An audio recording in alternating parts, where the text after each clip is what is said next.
We are now joined by our second guest of the day. This really does feel like the Today Show of track and field. And what's the weather outside? We might have to incorporate like a weather segment. We'll have like one of Jasmine or Caitlin outside, or just an umbrella. It's raining. All right, so we welcome on 1,500 meter world champion Jake Wightman. You get that title for only a couple more days. I know. What is it? Wednesday? I lose it.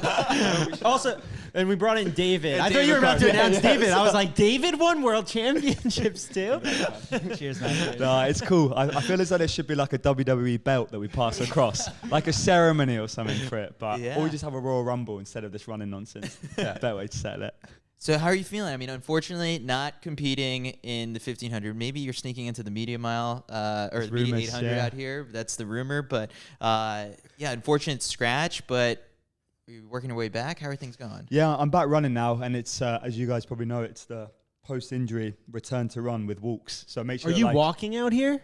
I'll be doing it under cover of darkness. I can't be seen doing that. But, yeah, I think I'm on tomorrow, 3 by 7 minutes with 90-second walk or something. So I've got so much time to play with, which is what I struggled with the whole year. Was I always felt as though I was in a rush to get back, and I cut too many corners, and it ended up being to the point where my body just couldn't tolerate the work I needed to get ready for track. So I came honestly within a week or so of racing, and every time something else would come up, and I'd be like, okay, fix myself up again, then something else. So my body at one point was just like, nah. So I guess in some ways, though, what does that actually look like when you're trying to rush back and everything? Are you getting out on the track too quickly? Is it the mileage is building up? In that timeline, right? Of constantly the countdown in the clock. Is that you rushing it along and telling coach hey, I think I'm good to go, and you're just lying to him? No, there was points where I know the reality of what I have to do to get to the point I need to get to. And for me, it was to come to Budapest and do my best to not just be there and go through the rounds, but to challenge to win it. And I was constantly kind of comparing myself to almost last year. And I was in the boot in February for about 2 months probably. I came out of that, and then I had about a week of pain-free running. Then my Achilles went bad, had to dial it back. And then we went to Flagstaff, and everything was good. And then by the end of Flagstaff, I was getting shin pain. And it was all just because I'd missed these months of important work, whether it was drills, indoor stuff, and track work, or the actual mileage to tolerate the actual running. The thing you realize is your heart and lungs can be super fit and ready to go, which they were. I was probably fitter than I was last year. My body was just so far behind that. And say after last year you won the world championships, take us from there to the point where you got injured. You finished championships, you had your break. Obviously, big aspirations coming back to this year. Just take us through, because obviously, I've been chatting with you there before the show, but obviously I've been able to follow you on Instagram, and so I'm seeing you getting back doing the cross training. I see you back up in Flagstaff, back doing the hills and that, but it doesn't piece the story together. So could you just bring us from World Championships to Fifth Ave? It was the Fifth Avenue after party. The after party is what derailed my whole season. I don't know who to blame for that. But it's bring us through to the point where things started to go wrong. At what point did you feel like the year was slipping away from you? There's a few points, to be fair, but one of the things I always do is when I have an off season, I have an off season. I don't think about it. I don't want to have to think about putting my trainers on. So I have 2 weeks completely off, which for me was probably the shortest I've had. So I went on holiday, got back to running, terrible shape as I'd expect and kind of wanted. And I was kind of dragged more into doing other commitments this year more than any other one I've had, which is understandable. And part of them is fun stuff. It's I got to present you with your medal at New York. That was probably the highlight for me. Wimbledon was this summer, which that was cool. Royal Box, which is a pretty cool experience. Then you were on some awards shows with some big people. Yeah, I actually I can build up into that actually where so I traveled. I got really sick after New York Marathon, and I had to take a week off with illness, and then got to Flagstaff, and I'd rolled my ankle and stuff, and I just feel as though there was a lot of stuff that didn't go my way the whole year in the build up. I came back from Flagstaff kind of in one piece. I had a terrible session. My dad will probably listen to this, so he won't like me saying it. I had a terrible session the day before. It's called Sports Personality of the Year, which is a big British thing where it's the top 8 sports people across any sport, which a real honour. did a hill session, couldn't finish it because I was so tired from all this stuff I was doing for it. And my dad said, you need to stop looking back at 2022 because so far 2023 is going terribly. He has a way with words. Yeah, and I said to himself, like, I bet you'll be up there tomorrow night clapping on the front row. So remember that when you say this. So what point of the year is this? This is December. Christmas. December. Yeah. Because So I was in Ireland, flipping through the channels, and I saw Jake's face It pops up. and I was like, oh, I guess I'll watch next. I didn't realize it makes it that far then even. you lost. Yeah. I did. I was like, I don't know where I was because they didn't publish it. I think probably for the best. But yeah, and then I went to South Africa in January. I was in good shape by then. I'd managed to get like a decent, probably month of training. Did an indoor race, and my whole season just changed in one instant. It was a gym session. We had a very hard track session in the morning. Like plyos is something that gets me strong. It gets me like fast. It's like one thing that I've always had in my program for like 8 years, whatever now. And doing those hurdle hops, which I've done so many times, I was just tired and I put my foot down. While I was in the air, I just like bottled it. I was like, I'm not going to make this. So I straddled. And by doing that, I just landed one foot and I just rolled all my weight on my foot. And then as soon as I did it, I was like, this feels bad. Because I've rolled my ankle a lot of times and I was like a bit worse in a roll. So it's one of those ones where it's a gym packed full of elite athletes and you've got to just like drag your foot out without looking like anything's wrong straight into the ice bath. But I was scanned the next day and from then I was told like probably going to be like 6 to 8 weeks in a boot, which is what it was. And that was the end of the YouTube career. Yeah, the YouTube went a bit stale after that. I didn't, do you know what I was worried about? You came out hot on YouTube. Yeah, because I was like, I really want to do a YouTube. I wanted to do it for a while. Like, I want to look at not just the training, but like around it. And I was like, there's a bit too much negativity here. Yeah, but everything I did was like a sob story. So I was like, but it was also different. Like from our perspective, watching it, like it sees a guy who's just world champion now going through, the turmoil, like, and that was interesting to see because I want to see the tough times and how you come out of it, like, I was worried it was just literally going to be a reel of tough times though. Yeah. And there was going to be of Jake crying. Yeah, like no happy ending. And I was like, which I stayed positive throughout the whole thing. Like there was no point where I believed that I wasn't going to race in Budapest. And the crushing one was I got the niggles I was saying about where I had a bad hamstring, a bad shin. I got both of them scanned on the same day. And the results of them was like almost like a nail in the coffin, which I was relieved of because it was like I knew I wasn't going to be able to get to Worlds in the shape I was going to be in or need to be in. So in some ways it was a relief because I was just going to be out of pain for a little bit after that and I could just reset, which I hadn't been able to do for the whole year. I know you have a run walk tomorrow. Did any part of you think of like, maybe I'll go out and I'll just walk the third lap? So I was saying that I think I was speaking to Paula Radcliffe then, and she was like, what happens with your invite? Like, in theory, could you still turn up? And I was like, I never had to like officially rip it up or anything. So I was like, what would it do if I just appeared for tonight on like on the sheets for the heats? Like, well, I've never raced against. Like, I'd be happy to race against world champions. Could you have an extra kit? Yeah. Give it a good go. Yeah, pull us through. Yeah. What's that emotion going to be like watching? Not to like harp. I feel like we're being a little negative. Like we can talk about the time you won. That was pretty sick. But like, are you okay at peace with it? And it's just like I was, big time. I was. I'm a very like glass half full kind of guy. Like I'll always look at the positives, which I'm doing with this injury. It's like I was saying to you earlier, David. It's like I've had the chance to have a summer of rest, like mentally and physically. I've still been training, but you never get that reset. You're always like year after year expected to come out and do the same cycle, which is pretty draining. So I'm looking at that and I've repaired my body where it needs to be and hopefully made it more robust than it was last year. So I'm looking at it like that. But I was excited to come out here, and part of being here was like I had to have stuff to do. I wasn't going to come and watch. It was like I want to be working, like doing media stuff. I'd rather do that than be at home. And then once I got here and I saw the track, I was like, what am I doing? I was like, this sucks. The stadium looks sick though. It's like it's the humbling moment. You guys are probably used to it now, but I went to get my like media accreditation, and you're just there with like cameramen and like people who are doing the media stuff, and you're like one of them, and it's like I used to be one of those on the other side. It's like I was that guy. I promise. Yeah, it's like you have like an identity crisis where it's like I'm still an athlete, but it's like a taste of what the afterlife will be like. Do they recognize you? Oh, like there's a few fans and stuff, but the media, I feel like they spend their time like doing their jobs and stuff. But I went up into what do you call it? Is it a tribune? You call it? Yeah. I went up into there, and that was nice. You're seeing all the faces that you know already. So I feel welcomed, but I'm not ready to be done with the running just yet, I've realised. But it must be a fuel for the fire for next year and that. And I suppose there's one thing, like, there's getting to the stage where you become world champion, and then there's a thing of handling being a world champion. Yeah. Like, how do you look at that? Like, having the year gone, and like, you said you had all these other media obligations. Like, upon reflection now of like, what would you have learned from, we'll say, this year in terms of that going into next year, leading into Olympics? I probably don't have to worry about it as much because the hype will obviously have died because I haven't raced this summer. So I'm going into this next year probably how I was going into my Eugene year, which is obviously a really good thing. Like, I'm expecting I come out racing next summer and there's no real pressure or expectation, which I'll know whether I'm ready or not to do what I hope I can.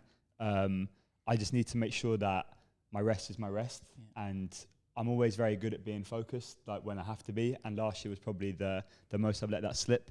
It's like I'm still very professional with what I do, but I was rushing stuff around. I was kind of like not recovering where I need to. I'm a big nap guy. They probably slipped a bit too much. So there's just certain importances I need to replace in my life again, which I've had my fun this summer where I've seen friends and family and been able to do things I haven't been able to do other years because of my sport. And I feel ready to go again, which is the main thing.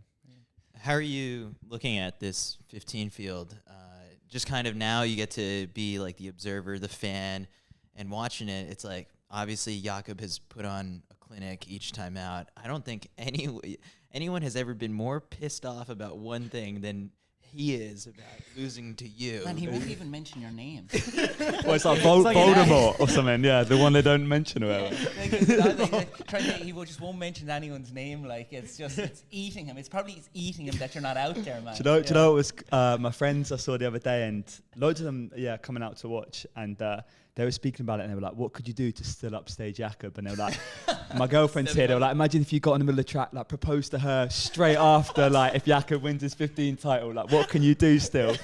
I was like, I don't think I can be that guy, but Jake is like streaking in the 1500 mile across the field. And I just scream like, you dick or something. No, I would say like I definitely poked the bear. I think like he's the one thing that I probably did and others would have done as well is like you exposed him in the last 100 a little bit. Like he had the same in maybe indoors, and when I was watching him kick in that last 100 off of 3:27 pace, I was like, that is like another level to the previous year. So but I think when you look back on Worlds last year, when you kicked by him, when he came out in the 5K afterwards, I've never seen him kick like that.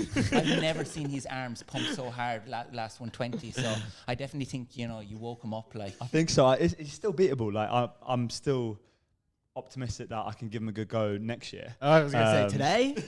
Maybe not today. If he wants to come and guest in the Media 800, we can do it there if that's how he wants it. No, I feel as though we're all humans, aren't we? And like the standards moved on. You saw in, I think it was Oslo, where everyone dropped 329s. Like it's just moved on, and I believe I can get myself in like 328 shape, hopefully maybe even quicker, which is what you have to do. And it's championship racing. It's like I could get spanked by him every single time over a Diamond League, but I'd still back myself to be able to put up a good fight in a championship race. Go through the field right now. I mean, the 2022, the morning of that race, in your head, are you thinking, I can win? And then who in the field right now, besides Jakob, do you think legitimately thinks that they could win? I'm going to be very biased, but I would say both Josh and Neil. Truly think that they can win? Josh, I believe, always thinks he can win. Yeah, That's why you've seen him dominate from so many like age group stuff, NCAAs, like always puts himself in good positions, was rewarded with a Tokyo medal as a result. Neil's got that kind of swagger about him this year. Like you probably noticed that he's running a lot quicker, and like with that the confidence has come. He probably almost, not he should have won in anniversary games, but he probably left it a bit late and should have been a little bit closer. I would say the way Goose runs, like he wins. Like that's the thing, these guys are winners. It's like they're not just riding trains anymore. They're trying to win races. Katir can win.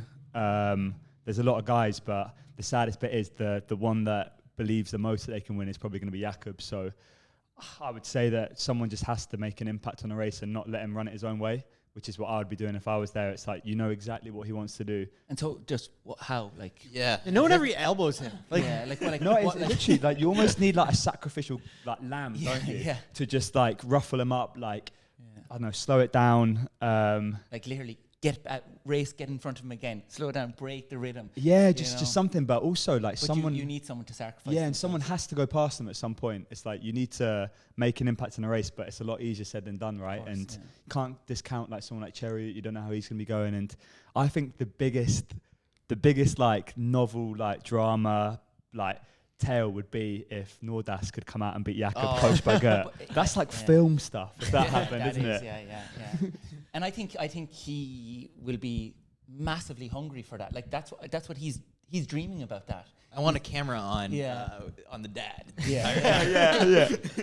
Yeah, no, it's that is I think that's an underdog. Well, I don't know, would you say underdog, but I think that's a guy who I think has that energy coming in because of just being from the same country.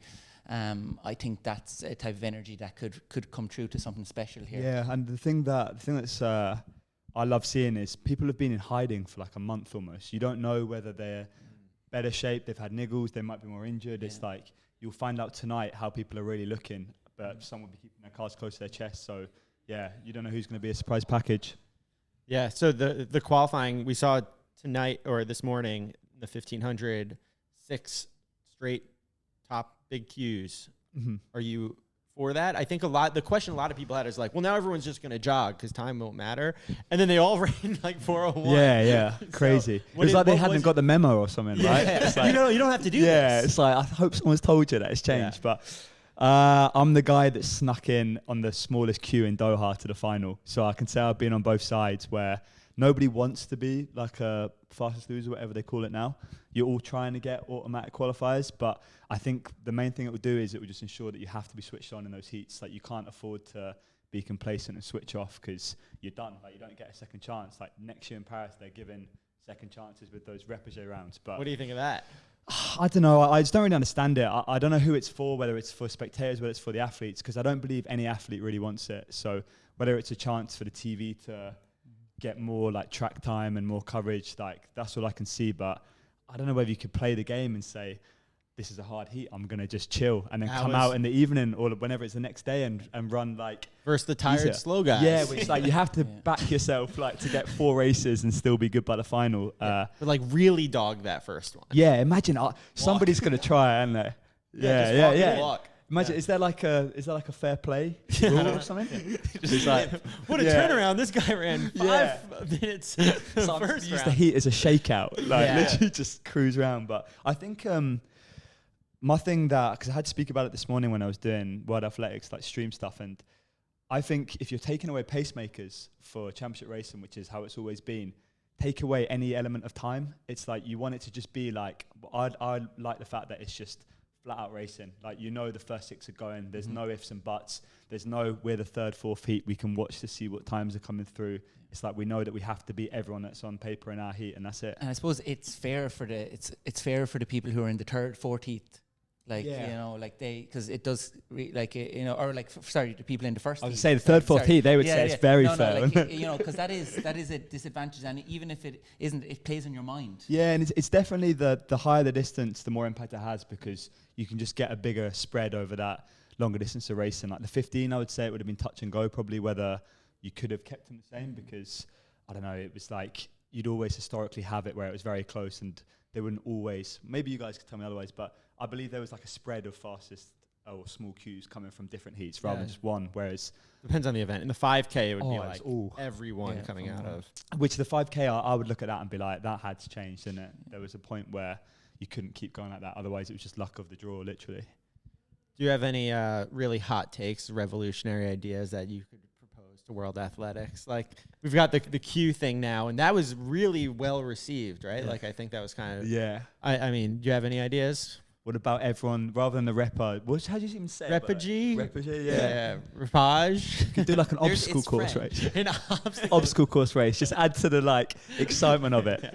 Change it. Or an elimination mile for like the people that get knocked out. But They did those in Australia that one year, and then Yeah. they've They done did, them yeah. again since. class. Every lap matters though. It's class. Yeah. Then if someone kills it by just running steady and hard from the front, it's like there should be a rule where you can't kick until 200 like to the go on bike. every lap. Yeah. Going back to pacers and whatnot, Diamond League races, every single one has a pacer. Yeah. Even the final. Are you? I mean, you're a Final racer. shouldn't have one. You're a racer. How do you feel about that? The fact that every single race always has a rabbit in it and lights. Yeah, for me, I've never really been concerned with what I've done outside of the big champs. It's like it's always a purpose. Diamond League final, there's a good bit of money on the line, so it's a bit more annoying. So I believe like if you're going to call something a final and it's like everyone's had to earn the right to be there, then make it kind of as like open as possible to be able to win it, which involves probably getting rid of pacemakers and making it just a flat out race. And I like the fact that they tried to do some innovation with like the 5K, making it a street circuit and stuff like that. It's like I believe the final should stand out for other reasons. It shouldn't just be another Diamond League that's got this title because it's the last one and there's more on the line. It should be like different and a bit more of a spectacle, which I think making it just pure racing would do that.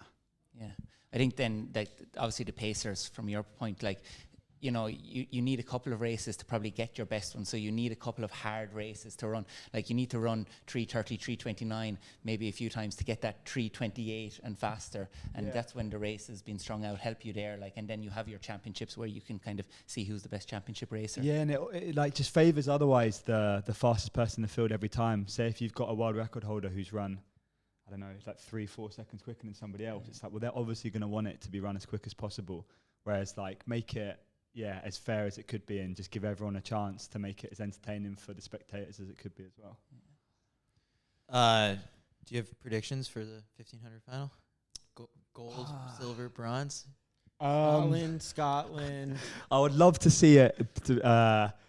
British 1, 2, 3, obviously, because Elliot Giles, I think, could be like slept on a little bit. He's known as an 8 guy, and he's been class over 15. He makes you look like a high mileage guy. Yeah, honestly, have you seen what he trains mostly on? Yeah, what is that thing? The elliptical. yeah. Well, like, I don't think the people. He goes past my mum and dad's house on that because they live near where he lives. And like they just thought, it's Elliot going on that elliptical. But I think the neighbours are probably looking out like, who is this like weirdo? Some height off the ground on it too. Like. So I tried his, and honestly, you're coming off that, you're having a bad accident. But he goes in South Africa when he goes over like the speed bumps and he'll bunny hop over it.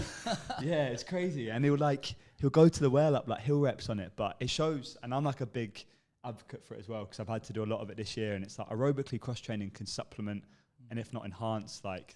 Do you think you'll continue to do more of that, having done a lot of it this year? Do you feel it's something that you'll keep in? Or I don't enjoy it to start with, but I would rather be running. And for me, it's like if I've got it in my program, then there's something not right. Like I would be able to substitute it for running in like an ideal world every time. But I've realised that as long as you have the right approach to it, it's like a good chance to.